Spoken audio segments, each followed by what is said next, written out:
ఈ ఉదయం వాగ్దానం మీకోసం ఎలా ఉన్నారు? బాగున్నారా? పొద్దున్న లేచారా? ప్రార్థన చేసుకుంటున్నారా? చక్కటి ప్రార్థనలు జరుగుతున్నాయి. 50 రోజులు అటెండ్ అయ్యి వెళ్ళిన వారు ఎవ్వరు ప్రార్థన morning 5 to 6, evening 6 to 9 live miss అవ్వద్దు. మీ జీవితాలకి రక్షణ, విడుదల, స్వస్థత, అద్భుతం ఇచ్చేదే దేవుడు. ఎందుకో తెలుసా? ఎంతమంది బిడ్డలు ఈరోజు కృంగిన స్థితిలో లేవనెత్తాలి, దేవుడు కనికరపడాలి అనే ఆశతో ఉన్నారు. ఆయన కనికరపడే దేవుడు. చూడండి, లూకాసువార్త 5వ అధ్యాయం 6వ వచనంలో అంటాడు, వారు ఆ మాట చొప్పున, ఆయన మాట చొప్పున విస్తారమైన చేపలు పట్టారు. వారు ఎలాగూ చేశారు? 1, యేసుని చేర్చుకున్నారు. 2, యేసు మాటకి చోటిచ్చారు. ఆయన చేర్చుకునేవారు, ఆయన మాటకి చోటిచ్చేవారు. విస్తారమైన ఆత్మీయ, ఆరోగ్య, ఆర్థిక బ్లెస్సింగ్స్ పొందబోతున్నారు. ఆ కృప మీకు దేవుడు అనుగ్రహించబోతున్నాడు.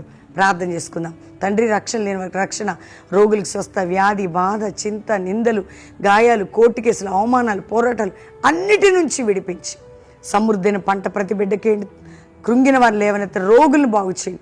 ఏ దేశంలో, ఏ రాష్ట్రాల్లో ఉన్నా వారికి విడుదలని, క్షేమాన్ని దయచేసి అయ్యా, ప్రయాణాల్లో అందరికీ భద్రత, పోగొట్టుకున్న వారి ప్రియులని ధైర్యం, ఆదరణ ఇచ్చి మ్యారేజ్ డే, బర్త్డే బిడ్డలను బ్లెస్ చేస్తూ యేసునామములో అడుగుచున్నాం తండ్రి, ఆమెన్. 7, 8, 9 బెల్లంపల్లి మీటింగ్స్ రండి. బెల్లంపల్లిలో కుటుంబాలుగా పాలు పొంది 3 రోజులు చక్కటి వాతావరణం. 10, 11, 12, 13 కాకినాడ మెక్లెన్ హై స్కూల్ గ్రౌండ్స్. ప్రార్థించండి, పాలు పొందండి. 18, 19 ముంబైలో మీకు అక్కడ క్లియర్గా అడ్రస్ ఇస్తున్నాం. ముంబై సభలు పాలు పొందండి. God bless you. ప్రైజ్.